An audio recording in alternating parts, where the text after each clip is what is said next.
General surgery एक सारे branch of surgery का एक पिलर है, एक फादर है। जनरली पेशेंट पेट की समस्या लेकर प्रथम आता है। माइक्रोस्कोपिक विधि से बड़े से बड़े ऑपरेशन 80% ऑपरेशन हो जाते हैं। 2 and 3 हैंड एक समय में एक्ट करता है, तो सर्टेन लिमिटेड एरिया में हम देख पाते हैं, लेकिन लेप्रोस्कोपी में हम ब्रॉड व्यू से देख पाते हैं। पेट के रास्ता से खून आ रहा हो, कोई घाव हो, कहीं भी कट जाए, तो इमीडिएट सर्जन से आप कंसल्ट करें।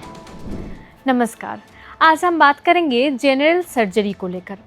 आम लोग जनरल सर्जरी के बारे में क्या सोचते हैं, इसी बारे में आज हम बात करेंगे। आज हमारे साथ है गौरी देवी हॉस्पिटल से जनरल सर्जरी डिपार्टमेंट का professor, head of the department doctor Pramod Kumar Singh. Sir, आपको बहुत बहुत स्वागत है। धन्यवाद और नमस्कार।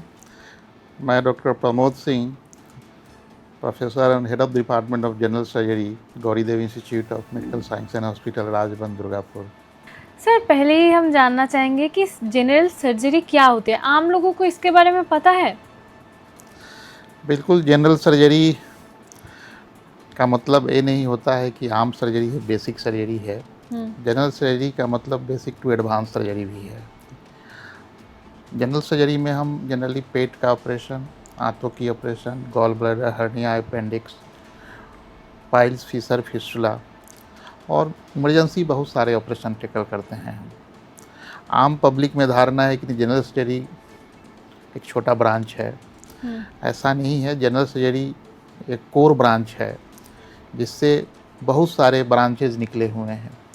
ऐसा कहूँ कि जनरल सर्जरी एक सारे ब्रांच ऑफ सर्जरी का एक पिलर है, एक फादर है, तो कुछ भी गलत नहीं होगा, क्योंकि फादर ऑफ जनरल सर्जरी 2600 साल पहले सुश्रुत संहिता में मेंशन है।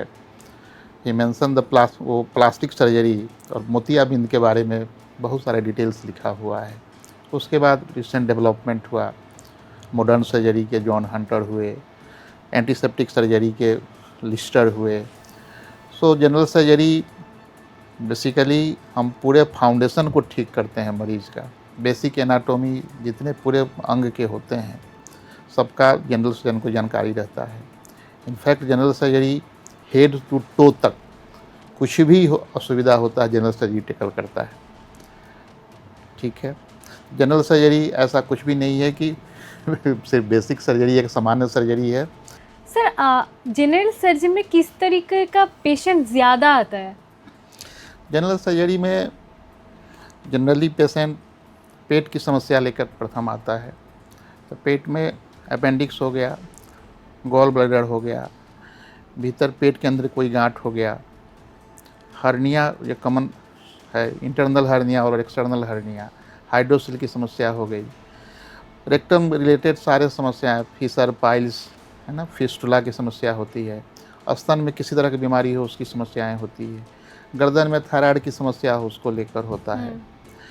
इवन बाहर में कोई क्रोनिक वुंड हो, कभी ठीक नहीं हो रहा है, उसके बारे में जनरल सर्जन के पास में पेशेंट आता है। जनरल सर्जन ब्रॉड रेंज है। एटलीस्ट जनरल सर्जन एक गाइडलाइन भी देता है कि यह बीमारी इस विधि से आपका इलाज होगा, है ना। तो जनरल सर्जरी रास्ता है, पेशेंट को आगे बढ़ने की रास्ता है। अगर हमारे यहाँ अच्छा हुआ तो ठीक है, नहीं तो हमारे जो सिस्टर ब्रांच है, जो हमारे ही ब्रांच से ही ऑर्थोपेडिक्स निकला हुआ है, न्यूरो सर्जरी निकला हुआ है, प्लास्टिक सर्जरी निकला हुआ है, यूरो सर्जरी निकला, सारे जनरल सर्जरी से ही निकले हुए हैं। तो जनरल सर्जरी को आज के डेट में कहा जाए कि general surgery all rounder of all surgery, तो कुछ भी गलत नहीं है। सर, कैसे पता चलता है कि अब सर्जन के पास आना चाहिए? हाँ, मरीज को जब कंटिन्यूस 4 से 6 घंटे पेट की दर्द कम नहीं हो रहा है, वोमिटिंग रुक नहीं रही है, तो इमीडिएट सर्जन के पास जाना चाहिए। अगर फिजिशियन के कंसल्ट के बाद भी दर्द नहीं खत्म हो रहा है तो इमीडिएट सर्जन के पास जाना चाहिए। सर्जन के पास जाने में ज़रा भी डरना नहीं चाहिए। सर्जन का मतलब ये नहीं होता कि सर्जन सिर्फ पेट काटता है। सर्जन, अच्छा सर्जन 70% इलाज दवा से कर देता है, 30% लोगों को ही समस्या ऑपरेशन के लिए जाना पड़ता है। जो कि सर्जन सही से एक्सप्लेन कर दे तो मरीज को कोई तकलीफ़ नहीं होती है। और आज के डेट में 80% जो है इलाज छोटो चीरा से लगा के होता है। पहले तो क्या था कि बड़ा सर्जन, बड़ा इंसिजन लगेगा तो बड़ा सर्जन कहा जाए, लेकिन आज के डेट में सिनेरियो चेंज है। आज छोटे छेद कर जिसको बोलते हैं माइक्रोस्कोपिक विधि से बड़े से बड़े ऑपरेशन 80% ऑपरेशन हो जाते हैं। 20% में ही इमरजेंसी ऑपरेशन, बहुत सारे ऑपरेशन है जिसमें ओपन सर्जरी की ओर जाना पड़ता है। सो मरीज को जब भी पेट की समस्या हो, लैट्रिन के रास्ता से खून आ रहा हो, लैट्रिन की बंद हो गया हो, पेशाब के रास्ते से खून आ रहा हो, मुख से खून आ रहा हो, कोई कट गया, इमीडिएट सर्जन से मिलना चाहिए, बिना डर भय के सर्जन से मिलना चाहिए। सर्जन से मिलने में कोई डर की ज़रूरत नहीं है। आम धारणा है कि नहीं सर्जन जाएगा तो जल्द काट देगा, सर्जन बहुत सारा घाव को आगे बढ़ा देगा, ऐसा कुछ भी नहीं है। आप बेहिचक सर्जन से मिलें और उनकी बातों को सुने, अपना उपचार कराएं। सर, आप एडवांस सर्जरी के बारे में बता रहे थे, तो पहले से कितना एडवांस और इजी हो चुके हैं? हाँ, पहले से आज के डेट में सर्जरी बहुत ही ईजी हो चुका है। पहले हम कोई भी सर्जरी ओपन सर्जरी मेथड से जाते थे। आज के डेट में लैप्रोस्कोपिक माध्यम से, अभी रोबोटिक माध्यम भी अवेलेबल है, हमारे कॉलेज में भी रोबोटिक आने वाला है कुछ दिनों में। तो लैप्रोस्कोपिक माध्यम से आप मिनिमम होल करके बड़े से बड़े ईजिली स्क्रीन पे देखते हुए सहायता से आप ऑपरेशन करते हैं। तो ऐसा हमने पहले बता चुका है कि 80% ऑपरेशन जितने भी बड़े सर्जरी है, इवन कैंसर का सर्जरी, सब लैप्रोस्कोपी विधि से हो जाता है। एडवांसमेंट में आज के डेट में हर्निया की सर्जरी, बड़े से बड़े हर्निया का सर्जरी लैप्रोस्कोपी विधि से होता है, तो जो कि पहले संभव नहीं था। लैप्रोस्कोपी में एक्सपोजर, ब्रॉड एक्सपोजर होता है। ओपन में ठीक है, हैंडलिंग इज़ बेटर, हमारा टेक्टाइल मूवमेंट सही रहता है, लेकिन लैप्रोस्कोपी में जो विजन जो मिलता है वो ओपन सर्जरी में नहीं मिलता है, बिकॉज 2 and 3 हैंड एक समय में एक्ट करता है, तो सर्टेन लिमिटेड एरिया में हम देख पाते हैं, लेकिन लैप्रोस्कोपी में हम ब्रॉड व्यू से देख पाते हैं। तो लैप्रोस्कोपी बहुत ही विजन आसान कर चुका है, पेशेंट का रिकवरी फास्ट होता है, कॉस्मेटिकली बेटर है, पेशेंट ईजिली कामों पे लौट आता है। सो आज के डेट में एडवांस सर्जरी, इवन थायराइड की सर्जरी भी लैप्रोस्कोपी से होती है, प्रोस्टेट की सर्जरी लैप्रोस्कोपी होती है। तो ऐसा कुछ भी नहीं है कि नहीं, आज के डेट में बहुत ही इजी है। सर, आप लैप्रोस्कोपिक में बारे में बता रहे थे, तो रोबोटिक में क्या ऐसा है जो लैप्रोस्कोपिक से भी ज़्यादा अच्छा है? इसलिए रोबोटिक में अच्छा है कि रोबोटिक में जो इंस्ट्रूमेंट का मूवमेंट होता है वो 360 डिग्री एंगल में घूम जाता है। सो हम इन फ्रंट और बैक भी अच्छे से देख पाते हैं, हमारा इंस्ट्रूमेंट बैक भी अच्छे से देख पाता है। वेरी प्रिसाइज डिसेक्शन लैप्रोस्कोपी में संभव है, जो कि रोबोटिक में संभव है, जो लैप्रोस्कोपी में संभव नहीं हो पाता है। लैप्रोस्कोपी में पोस्टीरियरली ऑलवेज हम लिफ्ट करते हैं तभी देख पाएंगे, यहाँ इंस्ट्रूमेंट लिफ्ट हो जाता है। जस्ट लाइक जैसे हम अपना फेस को फ्रंट ही देख पा रहे हैं, बैक नहीं देख पा रहे हैं, but become I am robot, I can see easily back also, है ना। तो this is the robotic principle, है ना। रोबोटिक आर्म 360 डिग्री में घूमता है, दैट्स वाई स्मॉल, छोटे से छोटे होल में भी अच्छे से सर्जरी डिसेक्शन करके बड़े से बड़े चीज़ों को हम इजीली निकाल लेते हैं। तो रोबोटिक डेफिनेटली इजी है, बट कॉस्टली है, अवेलेबिलिटी है, इंस्ट्रूमेंट का हैंडलिंग इशू, बहुत सारे इशू हैं, लेकिन अभी धीरे धीरे आई होप कि आने वाले 10 साल में रोबोटिक बहुत ही इमर्जिंग सर्जरी हो। सर, आपके करियर में सबसे यादगार केस कौन सा रहा? एक सर्जन के करियर में सारे केस यादगार होते हैं। हमारे समझ से कोई भी जटिल केस हमारे द्वारा अच्छा होता है, एक मरीज़ अच्छे होने के बाद में मुस्कुराकर धन्यवाद देते हुए जब घर जाता है तो रियली वो यादगार पल होता है। लेकिन बहुत सारे यादगार लम्हे हैं। हम गौरी देवी की एक किस्सा बताएंगे। एक 20 साल का बच्चा एक्सीडेंट के बाद में वो यहाँ पे आया, टोटली उसका पल्स बीपी कुछ भी नहीं था। हम लोगों ने इमीडिएट एक्ट किया, रिससेस्ट किया, विदिन 4 आवर्स उसका हमने सर्जरी किया।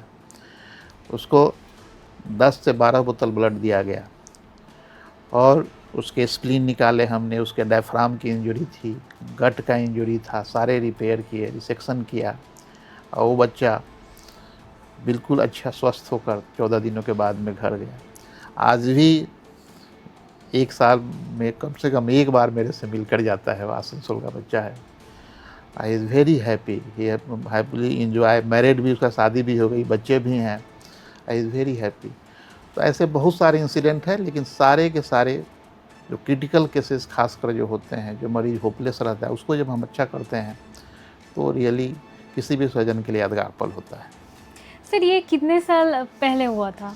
ये 4 साल पहले थे। अच्छा। 4 साल पहले हुआ। सर आम लोगों को जनरल सर्जरी लेकर या फिर सर्जरी को लेकर क्या मैसेज देना चाहेंगे? आम लोगों को हमारे तरफ से मैसेज है कि प्लीज़ कोई भी सर्जरी रिलेटेड समस्या, मतलब पहले बता चुके कि पेटों में दर्द हो, उल्टी हो, लैट्रिन के रास्ता से खून आ रहा हो, कोई घाव हो, कहीं भी कट जाए कुछ भी, तो इमीडिएट सर्जन से आप कंसल्ट करें। कभी मत डरें कि सर्जन के पास जाएंगे वो हमारा पेट को ही काट देंगे। आप सर्जन से बात करें, उसके एग्रेशन को देखें, उसके समझ को देखें, उसके बाद डिसीजन लें, लेकिन आप अच्छे सर्जन को चूज करें। सर्जरी से आपका होना रहेगा तो अवश्य सर्जरी होगी, नहीं होना होगा तो सर्जन दवा से आपको अच्छा करेगा। तो घबराएं नहीं, डरे नहीं। आम लोगों से हमारा यही विनती है, यही आग्रह है कि रोगों को, जो रोग 2 दिन में ठीक हो सकता है उसको 10 दिन के बाद मेरे पास आते हैं, सर किसी भी सर्जन के लिए बहुत डिफ़िकल्ट हो जाता है।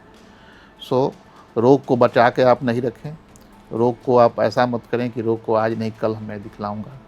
उससे क्या होता है कि गॉल ब्लैडर के पत्थरी ही सिंपल है, इलाज में ऐसे सिंपल है, आप बहुत दिनों के बाद आएंगे तो कैंसर के रूप में कन्वर्ट हो जाने से कोई कुछ कर नहीं पाता है।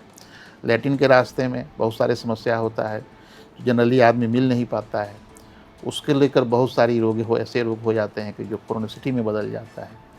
तो कुछ भी समस्या हो इमीडिएट सर्जन से मिलें। आज सर्जन की अवेलेबिलिटी सब जगह है। हमारे दुर्गापुर में तो बहुत सारे हॉस्पिटल हैं। हमारे यहाँ त्वरित हमारा टीम पूरा लगा रहता है, 24/7 लगा रहता है। हमारे गौरी देवी में हर एक तरह का सर्जरी का इलाज है, जनरल सर्जरी से लेकर euro surgery, onco surgery, neuro surgery, सारा डिपार्टमेंट इक्विप्ड है। सब एक दूसरे से कोऑपरेशन से काम करते हैं, इसलिए किसी भी तरह की चिंता करने की ज़रूरत नहीं है। Sir thank you so much. Thank you very much Priya. आप लोगों ने सुना हमारे विशेषज्ञ ने क्या कहा। अगर इस बारे में आप लोगों को और भी कुछ जानकारी चाहिए तो हमारा YouTube चैनल दिया हुआ है, उस पर कमेंट कर सकते हैं, या फिर हमारा हेल्पलाइन नंबर भी दिया हुआ है, उस पर संपर्क कर सकते हैं। तब तक सुस्त रहिए, सचेत रहिए। धन्यवाद।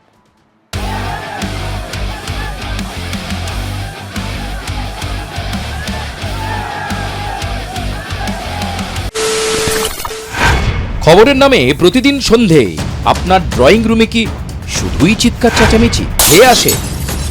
বিতর্কের নামে চলে গালাগালি আর কাদা ছোড়াছুড়ি। এবার সময় পরিবর্তনের, কারণ আমরা কান ফাটানো চিৎকারে বিশ্বাস করি না। আমরা বিশ্বাস করি খবরের সত্যতায়। আমরা কোনো পক্ষের হয়ে গলা ফাটাই না, আমরা সাধারণ মানুষের হয়ে প্রশ্ন তুলি। চিৎকার নয়, শুধু খবর হবে যেখানে বিতর্ক আছে কিন্তু কুৎসিত ঝগড়া নেই। সঠিক তথ্য, বিশ্বস্ত খবর। নজর রাখুন R+ নিউজে।